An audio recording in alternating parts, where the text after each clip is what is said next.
for the title. Text name and answer to 53106 for 30 cents. We'll announce the winner later on the show. All with thanks to Expert Electrical, Ireland's largest electrical retailer with 67 stores nationwide. There's a local expert near you. Find yours at expert.ie. The Football Show on Off the Ball. In association with the faster-than-ever Boyle Sports app. Multiples made easy and personalised content on every sport. Download it now. Boyle Sports. Time to play. I'm prepared to do anything I can to play for my country again. Do it then. What about your start to the game? It wasn't bad, was it? Why should an honest answer be a mistake? How can a modern day manager not have a mobile phone? Why should he? Well, so later on we'll be checking in on Germany. They're in action tomorrow night. They still have work to do in their group. Argentina had plenty of work to do this evening, and they've managed to do it. Lionel Messi with that quite beautiful goal, and then Argentina hit back with a penalty.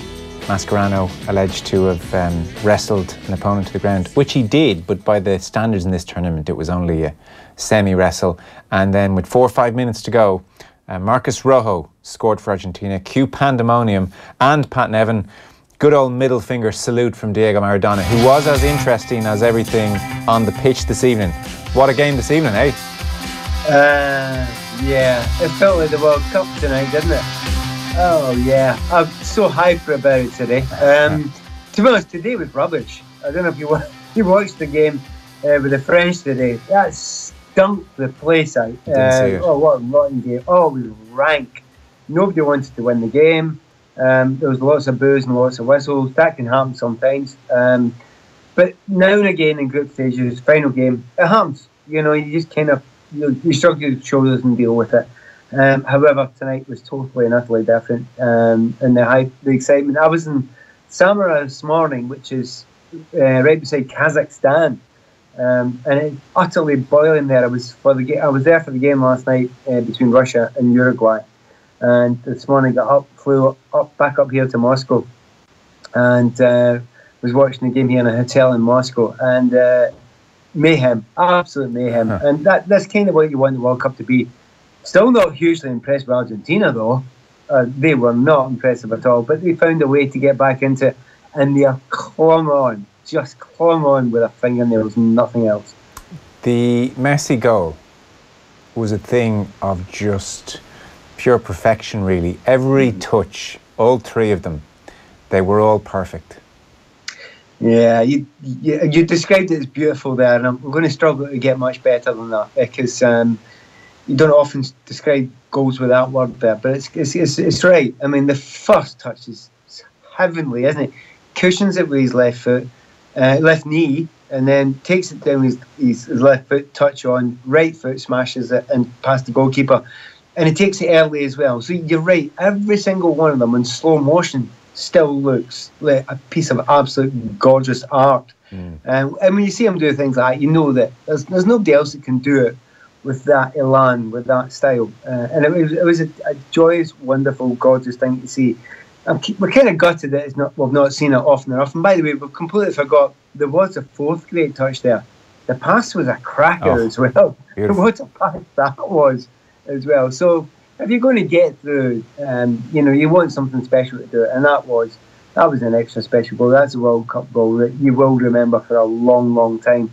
And I suppose if you're not a football fan, you'll go, yeah, what's so special about that? But if you're into football, you kind of get it. That was wow. It was rare quality. And I guess for people who are just in their cars or haven't seen it yet, the other aspect to mention is this was done at full speed. This was full on sprinting. This was full on, I've got pressure over my left shoulder.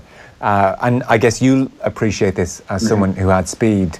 To do all of that stuff, like to work with gravity, the gravity of a football, which doesn't speed up when you're trying to move as fast as possible, can be a very frustrating thing. We've all in our limited experience waited for a ball to drop when we're trying to volley it and there's pressure coming on. So this is kind of that times a billion.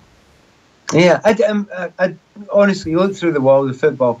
I'm not sure I know anyone else can do it to that level. And he does it fairly frequently, but that's one of his best ones. I mean, and to know that you're going to bring it down and then to calculate, you're absolutely right talking about the calculations, but then to calculate, by the way, the only way to score this is to put it on my right foot, which is a big calculation for him because he never hits it with his right foot and he still smacks it and gets it absolutely perfectly.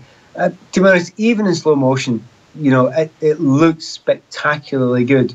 But you're right, at full speed, it doesn't do it justice. You need to see it every angle. You need to see it at every speed you possibly can, and then you realise that that's one of the special goals. And it probably won't get goal of the World Cup, but it certainly should be up there with the top 2 or 3. Certainly the best what we've seen.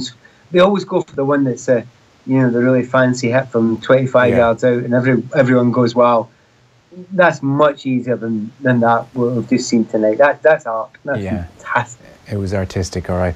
And not to dwell too much on him, but then again, when you're talking about Argentina, you're pretty much obliged to. How was he from general play? How involved was he? How well did he play? It's hardly just back to the normal stuff, in and out of the game. Try to pick up positions where he can be dangerous, where he can hurt the opposition. And he looked dangerous when he got the ball now and again in those sort of positions, but it's kind of less him. You look around and think, who's helping him? When they give him a beautiful bit of service like that, he'll finish it and he'll do something special with it. There's not enough happening, and you've got to think that Aguero and Higuain, they really have been limited in comparison to what you'd expect of them for what I thought of world class players, and they've got others as well. I mean, we know they've got Dybala is a fantastic player as well. But it's oddly, I was at the Brazil game the other day, and it's kind of strange when you see them, in the flesh, and you're really looking forward to seeing Coutinho, you're looking forward to seeing William, you're looking forward to seeing everybody they've got, and then you realise when you get there, it's just Neymar. That's all they're trying to do. They're just trying to get the ball to Neymar all the time. Right. It's actually quite frustrating because everybody else is lessened by the fact that they all know it's all about one guy. Yeah. And it's kind of the same way with Messi as well. It's not his fault, but it's all about him. So these other players that we know are brilliant players, they just kind of, whether it's them, their personalities go into themselves, but everything is just kind of, they're secondary and they don't get as much of the ball, and they don't work towards anything else except trying to get Messi on the ball. And there's other things, in the British football, be get it to the big centre forward and lump it in there. Well, they've got a similar sort of thing, but with pure skill, get it to the skillful player. But it sometimes doesn't work, and I don't know if it helps Messi a lot of the time. Yeah. Because everybody knows that's what they're trying to do. Yeah, well, it certainly makes them very predictable, and then anytime he gets the ball, there's so many players swarming around him because they know it's invariably going that way. So, a bit of subterfuge wouldn't be the end of the world for Argentina. And I wanted to ask as well, to what extent did Argentina change their approach or tactics or team from the previous 2 games? I guess we don't know to what extent Sampaoli has been overthrown. Was there any evidence of that? And did they try something dramatically different, Argentina, to other games? They weren't any more impressive for me. They really weren't any more impressive. There's long parts of that game they were second best. Nigeria, for long parts of that game, were the livelier, the sharper, the quicker. They looked the hungrier side as well. And without, though, I can't say Argentina were incredibly lucky to win that game. But had it ended up 2-1 to Nigeria, you wouldn't have thought you wouldn't have thought Argentina had been robbed. So you played against Nigeria. You're nothing different, nothing special. You've adapted it here and then. I've kind of noticed that the goalkeeper doesn't do any tippy-tappy stuff at the back anymore. Surprise, after the mistakes that were made by Caballero in the first one. But certainly now, there's nothing. There's no big jump. There's no big leap. Okay. There's nothing special. Okay, so what chance then against France? Well, don't judge it by the French team we watched today, because the French team I watched today, and it was the reserve team. I mean, they had, they had a couple of players, like they had Kanté in the centre midfield, they had Giroud up front, but the rest of it was basically a scratch team put together. So don't take anything from that. Again, I'm sticking by them that they're my kind of tip for the World Cup, who's going to win the World Cup, but I kind of hope they start playing a bit better soon, because it's nothing that's shocking you, nothing that's surprising. Maybe Mbappe, more than anyone else, he came on today and he livened it up a little bit, he sharpened it up a wee bit, and his pace is just ridiculous. It's just stupid pace he's got. So it may well be that they will grow into it, and we've watched it over the years, teams grow into it, and they've got enough good players as a group to grow into it. So they're absolute favourites. They're favourites for the next game. A couple after that as well. You're hoping. So interesting you mentioned you saw Brazil in the flesh. Like, they're an interesting team in so many ways. And 4 years ago, and I guess it was heightened being in the country, but the extent to which it was about Neymar and the extent to which the emotional state of the team and the country was just overflowing and unhelpful was kind of unmissable 4 years ago. And then you watch them here 4 years later. It's very interesting. You say they're still about getting the ball to Neymar. And then even, again, the emotion at full time, Neymar's tears, like it's a second group game. They should be nowhere near this kind of brink of tears. And you just kind of think there's something not quite right there. I saw that and I did think this is really worrying that they're having this level of drama so early on. So there's that. But then aside from getting the ball to Neymar, like, do they look like a half-decent team? I do think all the fact that Gabriel Jesus is a great player, the team wasn't working well with him. Right. There was no focal point up front with him. So I think Firmino has to come in for this for the game tomorrow night. I think he will come in for the game tomorrow night. When he came on, obviously he laid on the goal for Coutinho because he won the ball in the air and knocked it down. He's a much better focal player. And it takes a little bit of the heat off of Neymar. But it was interesting. I was watching the game and I was thinking, there's headlines here. The first headline seemed to be about Neymar diving, and then the second name it was Neymar's haircut because he was playing with his hair all the time. Then it was Neymar's mourning, and then it was Neymar's missed chances, and then it was Neymar diving a penalty kick and not getting a penalty kick, and they should have been booked. And then it was Neymar, scoring at the end, and then it was Neymar crying. And you're thinking, that's 90 minutes in a guy's life. Yeah. He's got headlines battering him from absolutely everywhere. And his life is worse than a soap opera. It's every episode of a soap opera put into one day. He perpetuates it though. He adores it. He lives for it. He is at the centre of his own drama, and he does completely perpetuate it. Dude, yeah, yes and no. I have to say, Joe, I was with you there.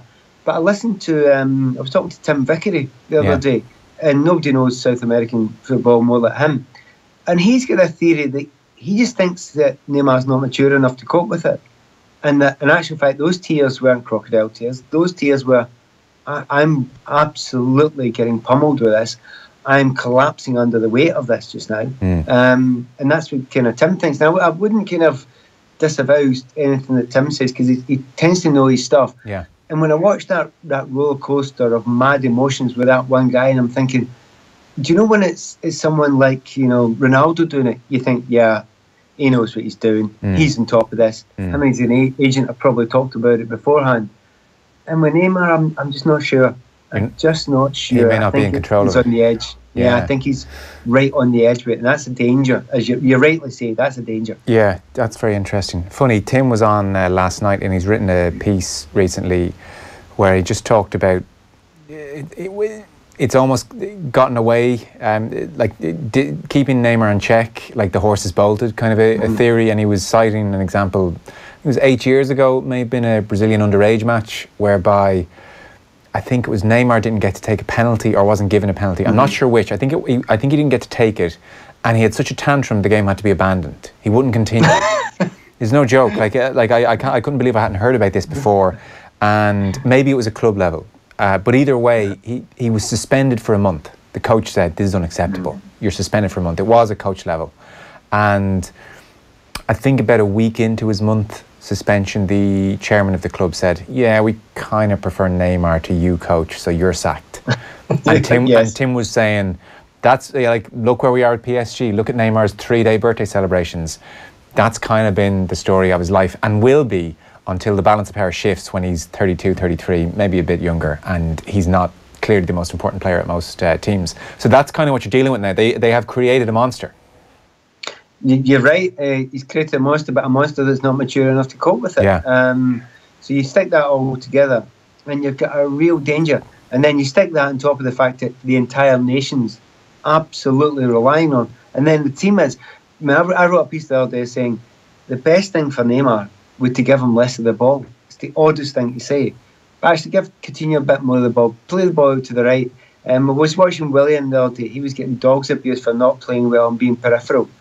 I know it sounds like the wingers union here, but see if you're playing the right wing and you don't get the ball at all, you can be in the best form of your life. It doesn't matter if the ball's all going left. Yeah. And if you're playing anyone else in that team and you're a right good player, and you're thinking, what the hell am I doing here? I'm just a bit part actor, and I'm just there to fill in the numbers to cover for this guy. And it is infuriating. There's enough decent players there in that team. Get the ball to Coutinho more often. Get the ball to Firmino more often. You know, I think Douglas Costa's injured for this one, but whoever plays in the right, I don't think he'll be Willian this time. But, you know, get the ball up there and allow these players to get a little bit more. And oddly enough, Neymar, you know what? You'll be okay because you'll find out the space develops because everybody realises it's not just going to you all the time. So I don't know how much of it's his fault. Yeah. I really don't. Okay, it's very interesting. And spoken there like a true winger who has spent minutes on end waiting for a football. Let's talk about the most technically proficient, most exciting team in this competition because, Pat, football is coming home and it's coming home very, very quickly. Let's get on board the England hype train in a big way. I'm driving this train, by the way. I'm gone all out in England. We're trying to get David Baddiel or Frank Skinner on the show this week. I kid you not. Let's not. I was chatting to my old mate Mark Chapman the other day, and we were talking about Russia, and I was saying I did both games for Russia, and I was saying after the 5-0 game against Saudi, I said they're actually not that good. Saudi were awful, and then they beat Egypt 3-1, I think it was. And I said, do you know what? Don't get carried away. They ain't that good. And he said to me, look, the stats are they've played 2 games, they've scored 8 goals, and they've lost 1. I said, don't care. They're not any good. You have to understand who you're playing against. Mm-hmm. Right, let's substitute England into that. Yeah, Panama are an excellent side. Tunisia, excellent Panama side. are possibly the worst side I have ever seen at the World Cup. Is that right? Okay. My time. Okay. Yeah, absolutely and utterly clueless. To the point, I don't know if you're aware of this. I mean, they could beat 4-0 with the USA in qualifications. They could beat 2-0 by Trinidad. Let's get this right here. This is not a top. This is minnows among minnows. And remember the other game? 2-1 last minute against Tunisia. Right. The bandwagon, people think I'm being Scottish and anti-English. I'm not being Scottish and anti-English. I'm looking at teams. I have to be honest about it. I'm not going to lie about it. They've got as much a chance as anybody else. They're all right. They're not bad. You know, we chance there. And the fact that no other team's obviously absolutely fantastic gives them a chance. Mm-hmm. But they're not suddenly these massive favourites because they've won these 2 games. And you know what? They might even get a win against Belgium because Belgium are going to put out half a side. So that's a big, big thing as well. You look at player for player and they've got a couple of things going for them. One of the 3 things I think they've got going for them. Harry Kane can score goals. Fantastic. That's a really handy thing to have. Second one, the amazing pace up front, you know, with the likes of Vardy and Rashford and Sterling, etc. That's great. So you use that. And by the way, well done with your set pieces. Yeah, they have been absolutely. The interesting stat there, they've and Gareth Southgate was talking about his fascination with basketball and talking with some basketball coaches because ostensibly it's a fairly similar pattern and situation whereby it's like a 5-on-5 thing in basketball and people still work someone free, and he was saying, well, that surely can be applied to set pieces. From their 10 set pieces in the first 2 games, they've had 7 efforts on goal, which must be some kind of record. The interesting thing people are talking about with England, it is an interesting point, is that maybe for the first time since Hoddle, or certainly Venables, that this is a tactically, and look, technically they're a very good team as well, but this is a tactically progressive team, and there's almost a sense, like Rio Ferdinand, I think, it's very apparent as he's watching this English team and talking about how Sven-Goran Eriksson wouldn't deviate from 4-4-2 and literally told Ferdinand, I don't want you dribbling, I don't want you carrying the ball into midfield. Like this huge sense of regret that the golden generation really was squandered, and it wouldn't have taken much tactically to have got a lot more out of them, and they're almost looking on enviously at what Southgate has done with this team shape. When I hear things like that, I get my head and I batter it off a table because I think to myself, I was shouting and bawling at it at the time. I mean, my classic one was, why are you playing Beckham? He stops everything because he's a nice player, good player, but you'll never go by a player, so you'll never stretch the team one side. On the left-hand side, they're the player that would go inside all the time. So he never stretched anyone left-hand side.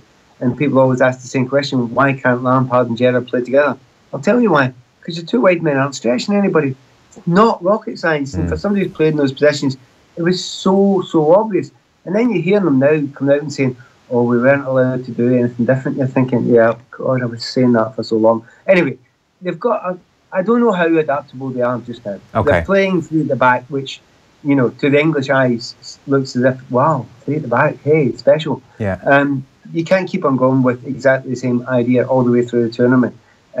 So we shall find out the adaptability of Gareth Southgate as the tournament goes on. I am absolutely not writing him off. I think he's got some good ideas. Yeah.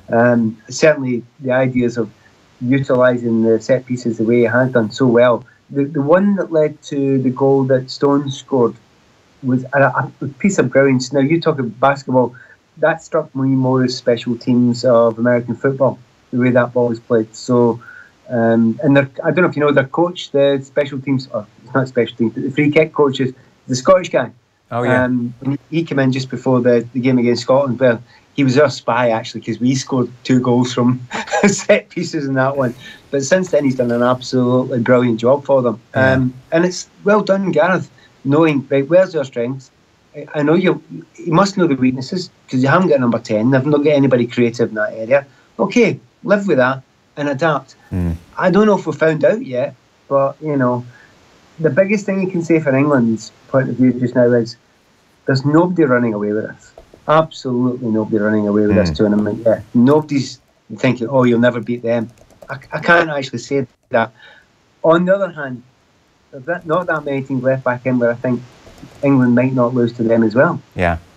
So it's that tight. Yeah, no, it has that feel. Somebody's wondering, oh God, well, let's keep this brief, because I want to get, before you go, what you're making of Russia and the whole experience. Yeah. Somebody wants to know what Pat thinks about VAR. Well, they've got it wrong quite a few times, but you know, I think they'll do some sort of studies on it afterwards. I was second last night with the backside they made of it, with a headed ball down. He gave a penalty for that, and the VAR confirmed it was a penalty. It's a stupid and incorrect decision. So, really sad that. But they've actually got a lot of decisions right. A lot of games have been decided on decisions where they've gone to VAR and they've got it right. Now, we're kind of forgetting that now. And in the end, I was chatting to Vicky Sparks downstairs just a few moments ago. I'd done her first ever commentary. First woman I'd done a commentary for, I think it was Match of the Day. And I said to her, do you know, she's not a big fan of it, I don't think. And I said, the big thing about VAR, see if I walk off that pitch and we get beat, and it's a bit unfair. But, you know, we were the better team, but we got beat. But I can cope with it. See if I walked off that pitch and we got beat and we were cheated because of the incorrect decision, I can't cope with that. And I've never been able to cope with that. And this is what VAR will slowly but surely not obliterate, but get rid of more and more and more. And it has already at this World Cup. Yeah, and even though there have been mistakes, it has slowly but surely got rid of that. And once they start getting going heavy on the diving, then we're getting somewhere. But it's early days with VAR. Yeah. It really is. Somebody wondering, do you think Ronaldo should have been sent off? Yeah, no, funnily enough, I didn't. Yeah. I need to have a closer look at that one. Don't be ignorant about it, but I was watching it in not the best of circumstances. I think that's a euphemism, is it? Well, second glass bottle of wine, who knows? But no, in actual fact, I see this whole concept of somebody making the most of it and rolling about as if they've been punched by Mike Tyson. I'm not for letting people away with that. And I'm not convinced the defender was hit that hard and he's rolling about. So, not a lot of sympathy for him either. On the World Cup experience, I think you're on record as saying before in the show that you just quite enjoy travelling. Like, it's your thing. You've no problem with the dirty underwear and packing a suitcase and one room to another and waiting at bus stops and train stations and all that kind of business. Not my cup of tea, I have to say. So, good for you. Where have you been and how has it been? Well, first of all, Moscow, 4 or 5 days, then up to St. Petersburg. St. Petersburg, absolutely fantastic. Yeah, that's everyone's saying St. Petersburg is the place to go. Hipster heaven, it has to be said, which is stunning. I don't know if the rest of them have found the hipster bars that I've found, but amazing place. But there's culturally dead interesting things as well, because remember, there's 20 years where they didn't have anything. So they'll tell you all these amazing things about things that happened in the 60s, and then they don't know who David Bowie is. It's wild, man. Really? Wow. So there's just this big gaps, and I'm so interested in these cultural gaps, but they're really kicked into this kind of hipstery thing, and the annoying bits of it as well. also style bits and the kind of kids doing things for themselves kind of bits. So it's a really cool place to go. Then I flew back to Moscow, then on to Samara yesterday. 3 days in Samara. Samara is right beside Kazakhstan, and it is ridiculously, stupidly hot. And I don't know how players can play football there. It was mentally hot. And that was interesting to see that as well. You know, not as cool and sophisticated, obviously, as Moscow and St. Petersburg, but, you know, again, that was a closed city. For years and years and years, it was a closed city. Nobody knew anything about it. You know what? What a place. Nothing wrong with going on holiday there. I'd happily go on holiday there. And all the stuff, everything we've been told about Russia. Now, it's not a perfect country. What country is? But some of the garbage that we've been sold in this place beforehand is just outrageous. Lovely country. People have been great. And to be honest, I absolutely will come back again. Will you? Because I was going to ask, to what extent do you feel they're putting their best foot forward, which every country does, you know, and it seems quite a few of the hooligans got the hell out of the country so that if any trouble happened, they literally couldn't be put in jail, you know, like they had to get their passport stamped. So, look, that has happened, and every country does that for a tournament. South Africa basically brought out an tournament in 2010. So that happens, and I'm sure you're well aware of that. But you're still saying, I'm coming back when this kind of best foot forward act is over in a month. Yeah, no, and you're absolutely right. There is a big part of that, and there's no shadow of a doubt about that. I mean, I make a joke with her fixer. She was a lovely girl, speaks Russian. I keep on telling her I think she's a spy, and she thinks it's funny. That's okay. She keeps a good sense of humour. But I also mention the fact that where is this island where you've put all the hooligans for the month? Because they've obviously got rid of them all, because there's no sniff of them anywhere. But the other way of looking at it is that, I mean, there's some cities I've known over the years have changed. I mean, hey, Dublin's changed. It's put on a different face over the years and became a different place. Mm-hmm. I mean, I look at New York. You go to New York after the World Trade Center stuff, you know, after the Twin Towers. New York was a different place. People were friendly, happier, welcoming. It just changed. I was there. I was there just last month, and I like almost disconcerted initially at how friendly everybody is. Exactly. Like warm, friendly. I thought, where's the kind of, you know, move on asshole kind of attitude? Yeah, where's that taxi driver who's going to give me a abuse, you know? But that's the point I'm making, that, you know what, it's not only they're putting the best foot forward, but the places can change with these sort of things. I watched London change phenomenally with the Olympics as well. You know, people much more friendly, much more open than they had been before.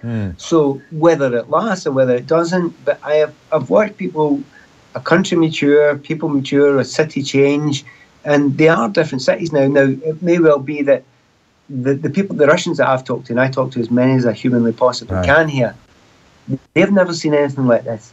I watched Russian faces watching the Mexicans celebrate after their game against, was it Argentina? Anyway, they gave me one. Germany? And Germany, that's it. And they were watching the Mexicans, and I was watching them watching the Mexicans, and they've never seen anything like this. Yeah. This was just like, oh my God, you're allowed to behave like this? Yeah. You can have this joy and this happiness and this wonder. And to be honest, see that you talk to the Russians, they have much more in common with the South Americans than they have with the Europeans. That's who they relate to. It's the weirdest thing. We think they'll be like us because, you know, a wee bit reserved and all that sort of stuff. They're not looking at us. They're looking at South Americans going, that's what we want to be like. Wow. It's everything you don't think about Russia. Yeah, that's what. Well, I didn't put those two together. Listen, pleasure as always to have you on. Keep enjoying it, and I guess we'll check in when we check in. Thanks, Emil. I know you're busy and you've got a lot on, so thanks for making time. Pleasure. Football on Off the Ball. In association with the faster than ever Boyle Sports app for exclusive price enhancements on the biggest games around. Download it now. Boyle Sports. Time to play. The Eason Book Club on The Pat Kenny Show. This month, Eason recommended 4 books for us. Violet Hill by Henrietta McCurvey, Mind on Fire by Arnold Thomas Fanning, Last Stories by William Trevor, and our Eason Book Club Book of the Month for July, Warlight by Michael Ananjati. In 1945, just after World War II, 14-year-old Nathaniel and his older sister Rachel stay behind in London when their parents move to Singapore, leaving them in the care of a mysterious figure named the Moth. They suspect he might be a criminal, and they grow both more convinced and less concerned as they come to know his eccentric crew of friends. And what does it mean when the siblings' mother returns after months of silence without their father? We'll be reviewing the book from cover to cover on Thursday, July 19th with Mary O'Rourke, Brian Kennedy and Catherine Litch. The Eason Book Club on The Pat Kenny Show, sharing book recommendations with book lovers every month. Discover more at newstalk.com/Eason's Book Club. Bruce Betting are one of Ireland's leading bookmakers. Download the iOS app today to see why Bruce Betting are giving you more for World Cup 2018. Bruce Betting, your World Cup bookmaker. In store, online, and now on your phone. Please gamble responsibly. See dunlewy.net. It's one of the great London derbies and it's coming to Dublin. Arsenal versus Chelsea at Aviva Stadium Wednesday, August 1st. See the stars of two of the Premier League's leading teams as they do battle in the International Champions Cup. Tickets on sale now from ticketmaster.ie. Booking fee applies. Don't miss out. Get your tickets early. Arsenal v Chelsea, August 1st. Kick-off 8:05 p.m. I'm no bloodhound, but I always know when this lot are heading off on holidays. The stuff they throw their money away on. Sunglasses, flip-flops, inflatable bananas. Honestly. Well, thank the dog above they took out AA travel insurance and saved a few quid there. Now, I'm off to watch them make a dog's dinner they're packing. The AA travel insurance flash sale is now on. Go to the AA.ie this June and get annual travel insurance for as little as €21.50. Who's got clever travel insurance? Sale ends 30th of June. Online value price covers one adult under 50 to Europe. AA Ireland Limited, trading as AA Insurance, is regulated by the Central Bank of Ireland. AA Insurance is tied to interpartner assistance for the purpose of selling travel insurance. Off the ball. This is News Talk. Welcome back. So we just wanted to check in on where Germany are. Obviously there were the late dramatics against Sweden and Toni Kroos in the 94th minute, and tomorrow they play Korea Republic. It's one of the 3 o'clock games. Mexico plays Sweden as well. To simplify things, Mexico 6 points. Germany and Sweden are both on 3 points. And goal difference being what it is, if Germany put a couple past Korea Republic tomorrow, then that should pretty much see them through safely, depending... in fact, not depending what happens between Mexico and Sweden, although if Mexico beats Sweden, then even a point for Germany does them against Korea Republic. We have Rafa Honigstein on the line, whose work you'll see on ESPN and The Guardian and elsewhere. Rafa, I guess our jumping off point is the Toni Kroos dramatics against Sweden. I missed that first half, unfortunately. I rushed home to try and get that game. I got all the second half, and I thought it was an utterly dominant German performance in that second half. I appreciate Sweden were probably trying to hang on to what they had, and that shouldn't be discounted. But do you feel Germany found a bit of rhythm or a bit of something in that second half against Sweden, or are we worried?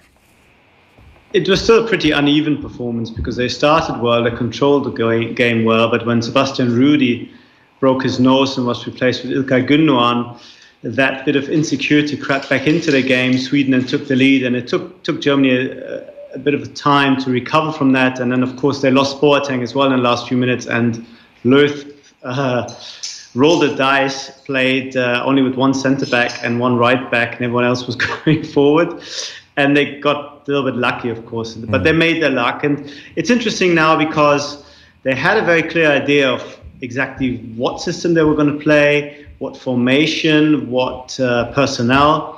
But because the Mexico game threw up so many questions and was quite bad in a few personal cases, Löw, I think, no longer knows exactly what his best 11 is. Now, you can put a really positive slant on this and say there's so much depth, and perhaps he's discovering new options that he didn't think about, like Julian Brandt, like Sebastian Rudy, who had a great game. At the same time, you think this is not quite a settled Germany side yet, which I think this game is key. Of course, they need a result, but more than that, I think they need a very composed performance to feel that they have finally arrived and sort of shown up as the real Germany. Yeah, they need to settle down maybe. Brandt certainly made an impact in both games, actually. Is this the end for Ozil? It was kind of noteworthy that when they were in a pretty desperate state, that Löw didn't quite throw him on against Sweden. So what's the word on him? I don't think this is the end for him, but of course there was huge news that he was left out for the first time ever in a tournament game under Löw since 2010. He's the only guy who's played in all 26 consecutive games. To not see him and Sami Khedira on the team sheet was a bit of a surprise. Yeah. Löw tried to sell it as a rotation issue, as giving them a breather, as making a few changes.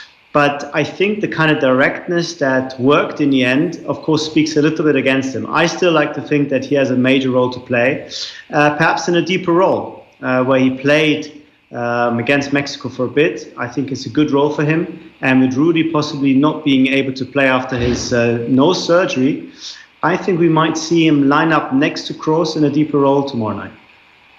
Rafa, what's going on with Thomas Muller over the last number of years? Because I guess at landmark moments like a World Cup, you think back to the last one, and we were watching Muller effectively destroy all records, or certainly look like he was going to destroy all goal-scoring records at a World Cup. And I don't watch Bayern every week in the Bundesliga, but it almost, if you'd said 4 years ago that at the next World Cup we wouldn't even be hoping for a goal out of Muller, it would seem kind of inconceivable. Like, what's happened to him over the last 2, 3, 4 years? Does he know himself? Well, I don't think we've reached a stage where we consider him hopeless. I mean, there is still hope that he can find a telling touch and can become a part of an important player again. But the first two performances, as you said, were very disappointing. And this goes on the back of a very disappointing Euro 2016 when he played as a striker and didn't score either. I think it's difficult to explain because his season with Bayern in a different role, more of a midfield role, inside right, was actually a good one. The numbers were good. He scored a lot of goals, a lot of assists, and it was one of his better seasons in recent years. But stationed out on the right against teams that tend to be very deep and very defensive, he can't get away from them. He can't get past his marker, can't get past the fullback. And he struggles to take up these kind of intelligent, novel positions that really marked him out as something a little bit different a few years ago.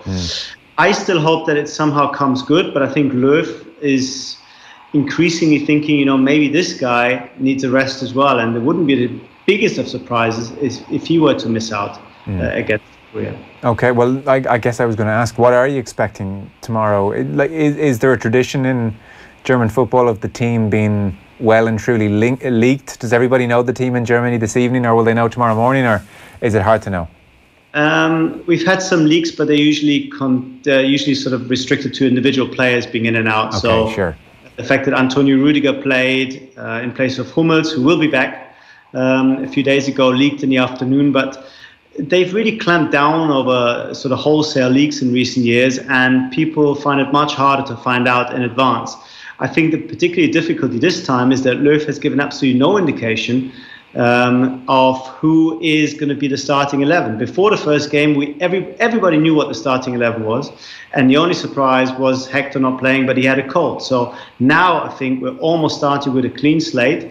The only guy who's definitely in when it comes to the midfield and the attack is Toni Kroos, because he's absolutely become indispensable and the guy that makes everything happen for Germany. What kind of character is Kroos, Rafa?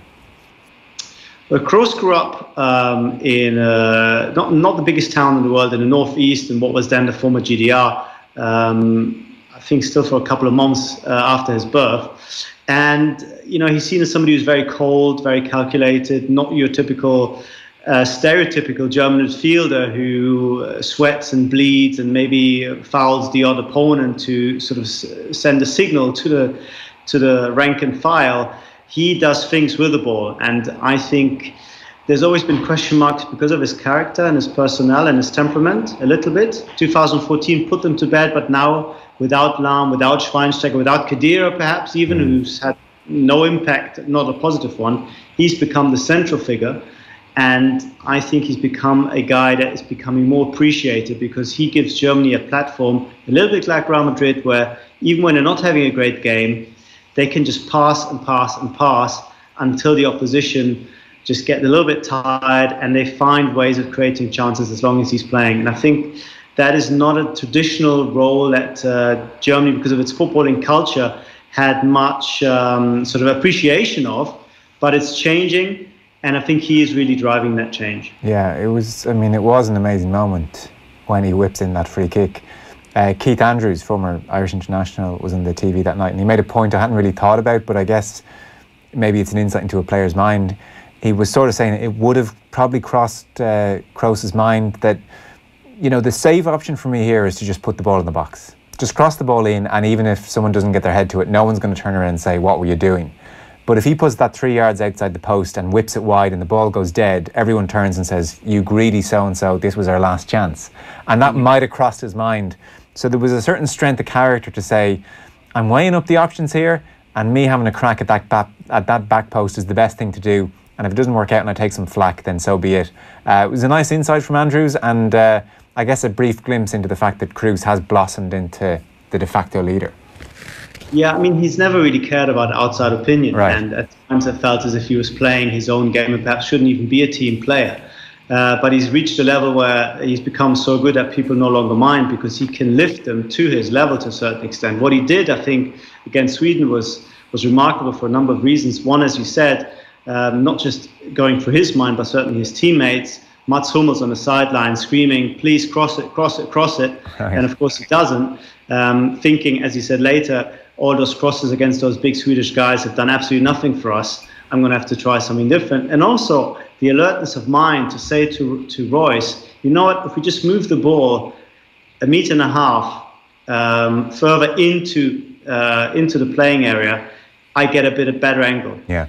And the angle is still so acute, and he has so little to aim at, and it is just a perfect execution. And the goal, I think, that will never, well, certainly not in Germany, will ever tire seeing. I think they feel differently in Sweden, though. Yeah, no doubt. So, look, I guess final point then, you're looking for a more assured performance tomorrow from Germany, and let's try and regather ourselves. I guess there are still question marks over the defence, and Hummels is coming back in. And then ultimately, I'm wondering, looking on from a further distance, obviously, who's going to emerge as the guy who's going to score German goals? They haven't scored a ton of goals in qualifying. It didn't look to me like there was any obvious candidate there who's going to knock in the 3, 4, 5 goals, which are very handy if you're going to win a World Cup. And that question remains, I think. Well, I mean, Werner has done very well in qualifying. Yeah. And his main value so far in this tournament has become the ability to go back to his traditional position where he came through as a 17-year-old at Stuttgart, which is on the left wing. Yeah. And that made a big difference when you moved around and then Gomez played through the middle. I think you're right. I think Germany are still, if you compare them to England or you compare them to Belgium, they're still looking for that one guy up front. But then it's been their game for many years in a way that the goals are being scored and being shared among the midfielders and the attackers. I think it's always telling that when you look at their official squad, they make no difference between midfielders and attackers. It's just one bracket for them. And that's how they started playing. It doesn't always work. Against France in the semi-final, I think they could really have done with somebody like that at the Euros, and they just lacked that bit of presence. And they're trying to do it differently this time around. As long as Royce, I think, has a big game again, Germany are hopeful that they will have enough up front. And on paper, South Korea, well, on experience as well, have shown themselves to be the weakest opponent in this group. So I think Germany feel that they've got a good chance to get both sides of the pitch right for once. Okay. We'll be looking on with interest tomorrow at 3 o'clock Irish time. Thanks a million, Rafa. Appreciate it. Pleasure. Off the ball on News Talk.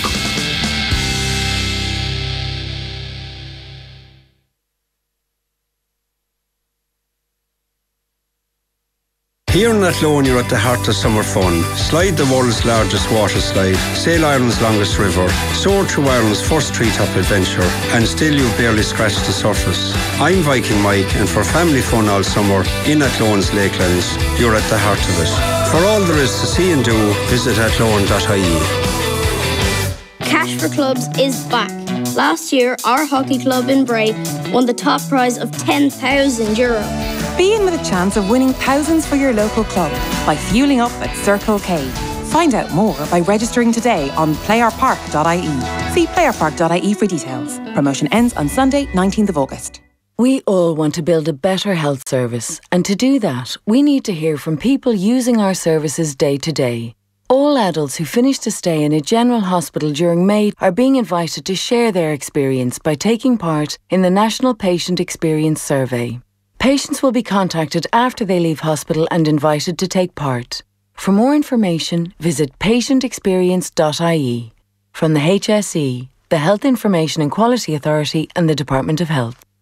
Off the ball. This is News Talk. Arsene Wenger was tonight's mystery voice, and so congratulations to Robin Hurley McMahon. Robin, well done. You correctly identified Wenger as tonight's mystery voice, and therefore you win a brand new 49-inch LG TV. So congratulations. Enjoy the World Cup knockout stages on that.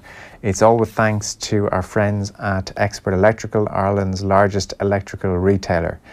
So that is pretty much us done. Somebody says, hi Joe, I've worked in Russia. It was a great experience. Fully agree with your guest, that's Pat Nevin, about Russia.